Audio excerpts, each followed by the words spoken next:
7 décembre dernier à Buenos Aires, émeute dans le sud de la capitale argentine. Des milliers d'habitants d'un bidonville occupent un parc pour demander des logements décents. Des Boliviens pour la plupart. La police intervient en force, violemment. Les habitants du quartier suivent le mouvement pour chasser les occupants à coups de pierre.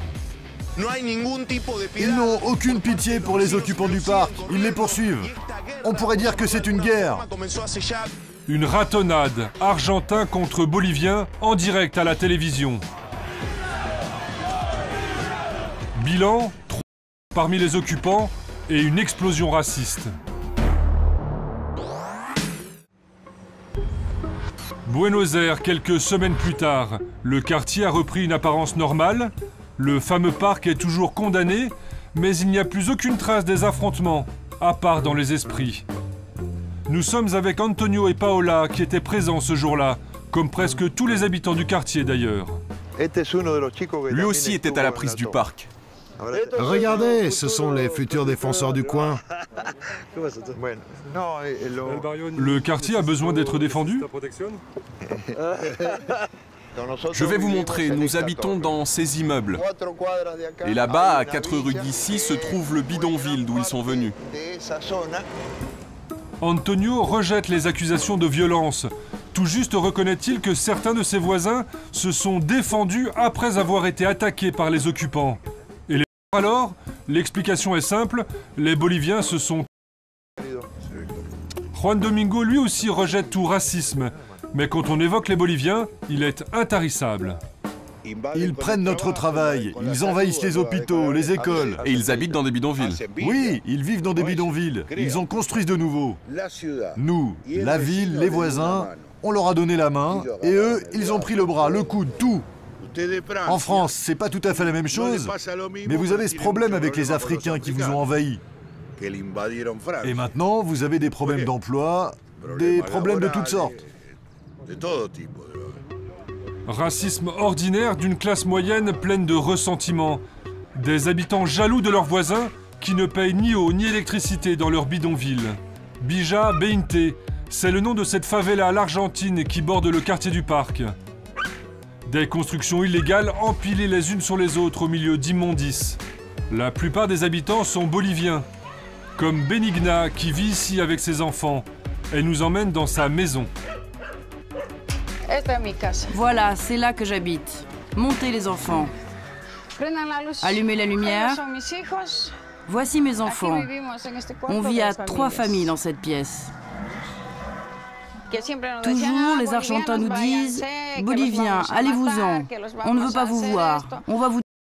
Allez-vous-en, Boliviens de merde, rentrez chez vous. » Vous travaillez où? Je suis couturière dans un atelier. Clandestin? Oui, Comme la majorité des gens ici? oui, comme tout le monde. Les Boliviens, rejetés et exploités, main-d'œuvre pas chère et corvéable à merci. Avenue Cobo, c'est là que se trouve le marché humain.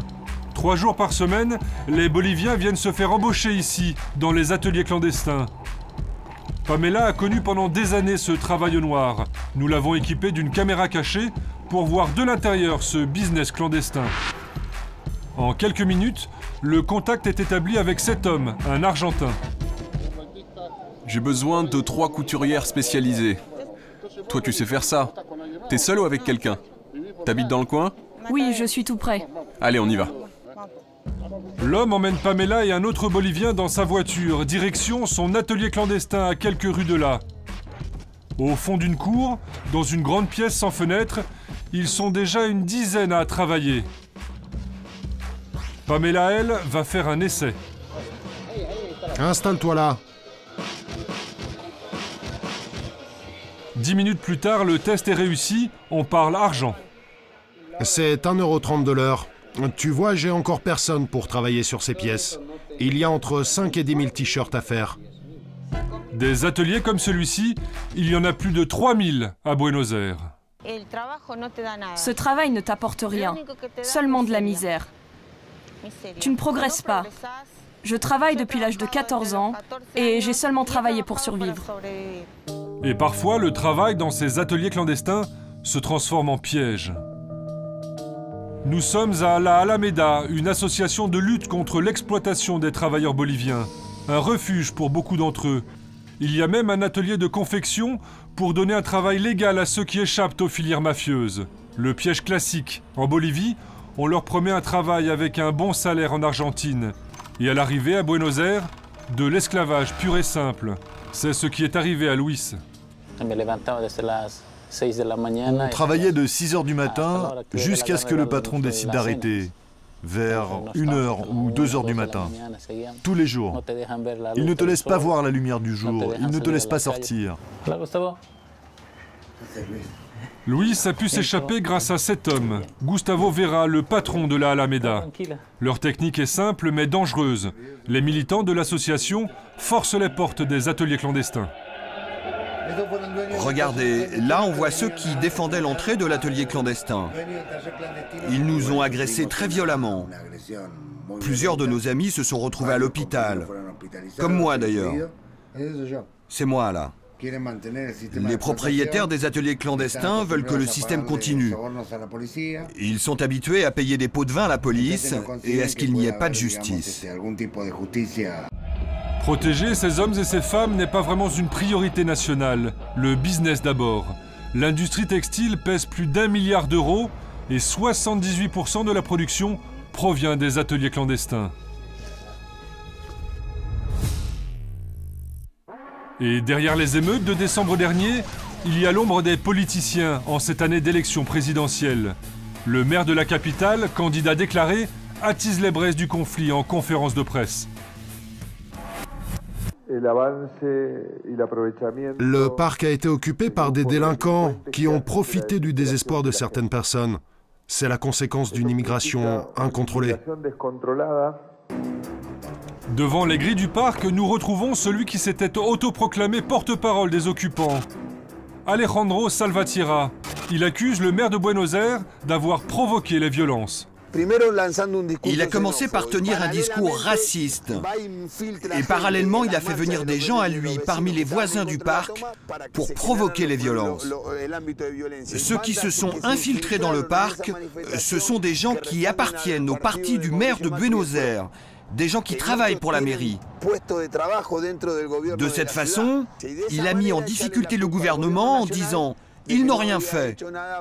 Et lui, il se pose en victime.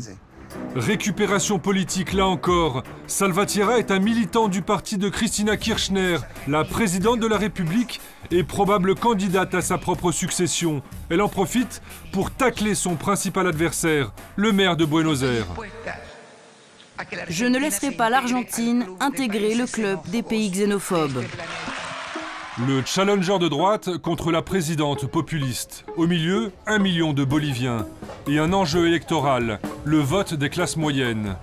Il ne manque qu'une nouvelle étincelle pour enflammer les dizaines de bidonvilles qui entourent Buenos Aires et faire pencher la balance d'un côté ou d'un autre.